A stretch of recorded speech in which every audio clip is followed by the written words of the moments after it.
Hello everyone and welcome to episode 23 of the Moaning Show. I'm HGD Rules 0001 and in this edition I will be answering a request from Mr. Carey, and in this specific edition he's asked me to comment on the sort of American style audience chat show where they talk to members of the public. Now I know that's a difficult title, but he's more specifically asked me to talk about the Jeremy Kyle show, but I will extend that to these style of shows where a presenter is standing with an audience talking to people out in front of them.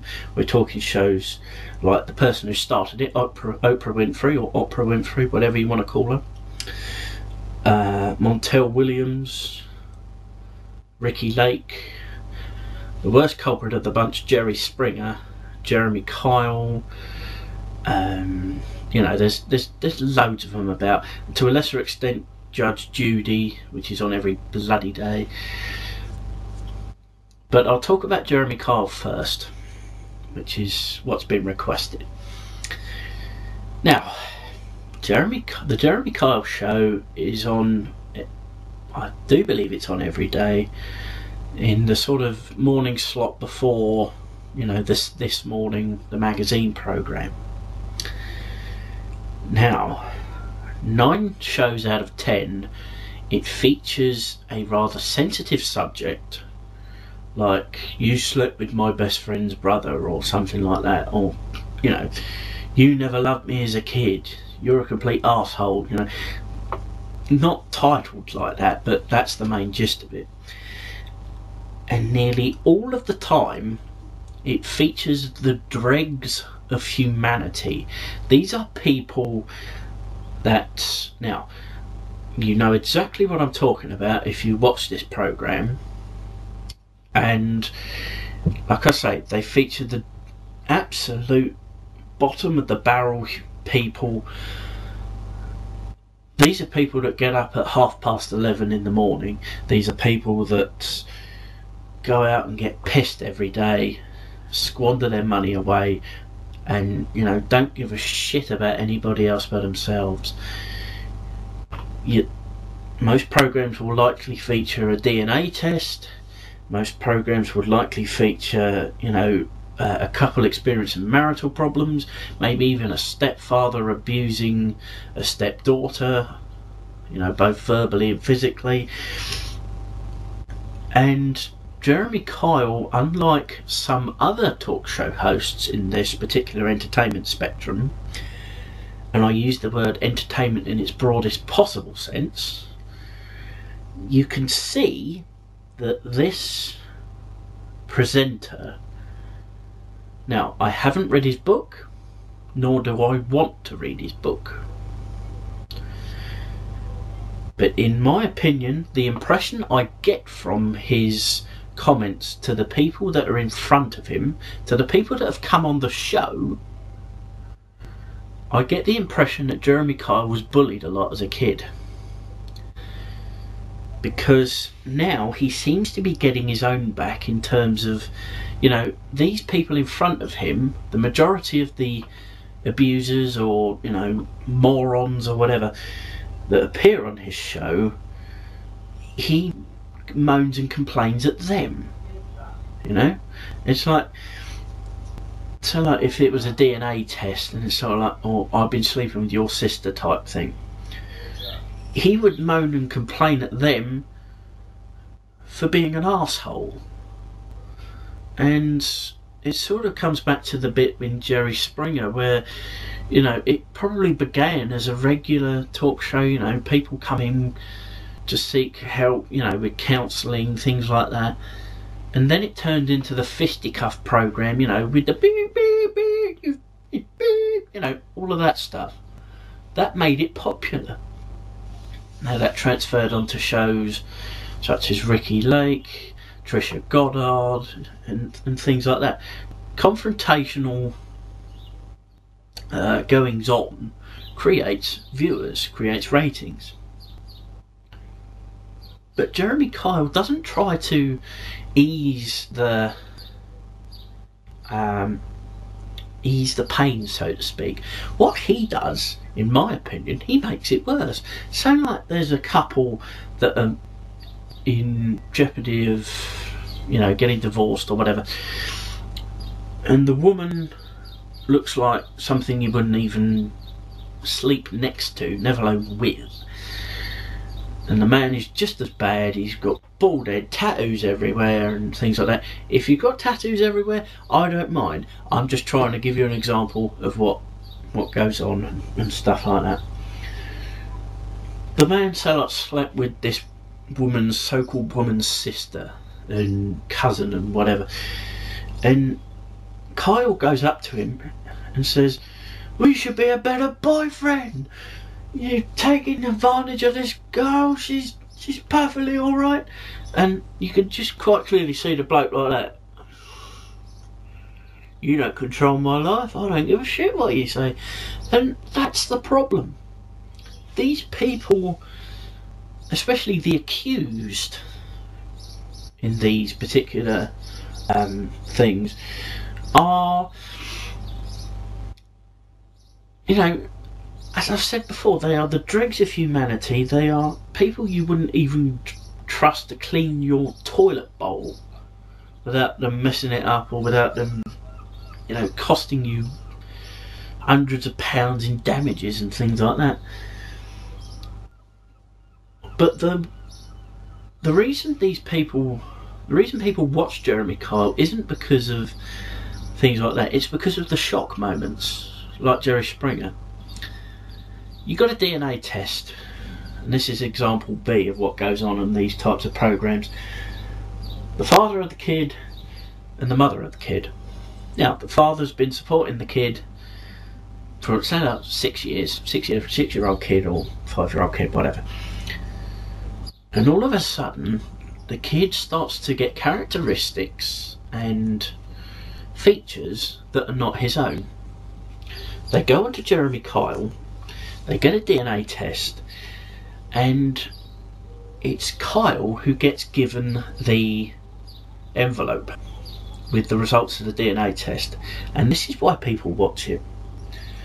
Now, if it's a DNA test and turns out to be the father, happy days, freak occurrence in the genetic makeup of the kid.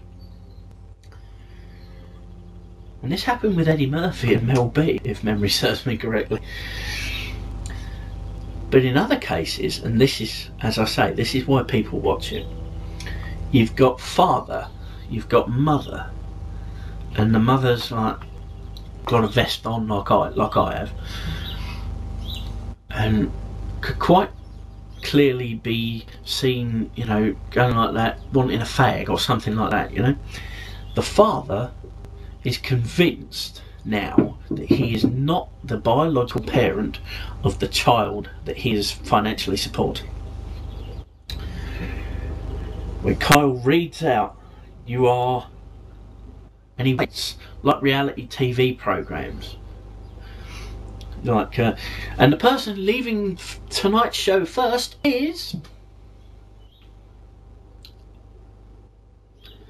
and you as a viewer just want them to say a word or name ASAP to stem the flow of the program, to get the bloody hell on with it and put something else on.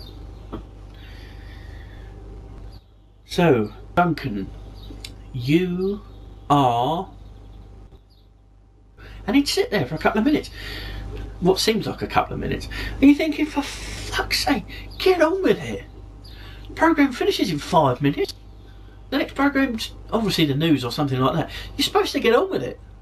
Get the bloody hell on with it. Not the father. And the audience go, oh, like that. And it's like, and as soon as you hear the word "not the father," or "you are not the father of the kid," or "it's not a match," and it's like, the mother's gone, "Shit, I've been found out." And the father's going, either stunned silence or stunned stillness, or like this. You know, he's brought up this kid to this point, believing it's his, and it's nothing like it. That is why people watch Jeremy Kyle, for that shock factor. But the mere point, after something like that would happen, Kyle then pounces on the wrong-doing person, saying, well, you should be a better person then, shouldn't you? You know, things like that. And he can't say what he really wants to say. It's like, you're the type of person who bullied me when I was little. You're a fucking arsehole. I'm gonna verbally rip into you because you're a complete and total dickhead. You know, he can't say that. Even though deep down he's really thinking, God, would I like to have 5 minutes with you? You know, even though he wouldn't last, say, 10 seconds in a fight with Butch, tattoo bloke with one tooth and things like that, you know? He's getting his own back, in my opinion, for when he was bullied. I can see that. I don't know if you watching can see that sort of thing. With Jerry Springer, some of these things turn into a brawl, you know? It's all like, they pick up a chair, or they pick up a... They're that angry after one of these DNA tests or something like that. You've been sleeping with my best friend's dog or something like that. And they'd be that angry, they'd pick up a pole from that's sitting next to them, or they pick up a table, or the glass of water on the table, chuck it at someone, and they'd have to call in security from both sides to keep them apart, you know? And they got the crowd going, Jerry, Jerry, you know, shit like that. And the thing is, I reckon the majority of these people know exactly what they're doing. They just want to get on the telly. And when they get home after all the altercation's over, it's like, yes, well done, we got on the telly there, nice. It was even reported at one point that actors were being brought in and, you know, playing these parts. And they had to stop showing these sorts of programmes for a few months or so, if memory serves me correctly. You do get the odd episode where it's quite a happy outlook. You get something like, oh, I don't know, so like a 50 to 60 year old person, and they think they're on there for just talking about how easily the elderly are abused or something like that. And in comes in their long lost brother from South Africa or Australia, and it's a family reunion. Great show, great telly, in fact. A little bit like Cilla Black's Surprise Surprise, if you remember that. If you don't remember that, it's coming back soon. But that's sort of what these programs are about. But the thing that gets on my nerves, and probably the nerves of the person who requested this, is that it's the absolute scum that's on these programs in the first place. I went to college, okay, she was a couple of years, or a year in fact, in front of me. I went to college with someone who went on the programme, on the Jeremy Kyle show, and was complaining, or something like that, about the fact that she wanted a breast enhancement operation and her parents wouldn't fork out the money for it. Now, I'm no expert in this field, even though I would like to be, if you see what I mean. But it was all about that, and I didn't personally watch the show, but, you know, she went on the programme and she moaned and complained about the fact she couldn't have it done, and then Jeremy Kyle actually spoke sense to her. That's in the one instance of, you know, where he's quite calm, considerate. Like I say, the majority of the time he isn't, and he's just as bad, if not worse, than the people he's actually verbally scolding. But the people, as I keep saying, are absolutely diabolical. You cross the road to avoid them, even if the shop you want to go in is next door to them. That's what I'd do. But that's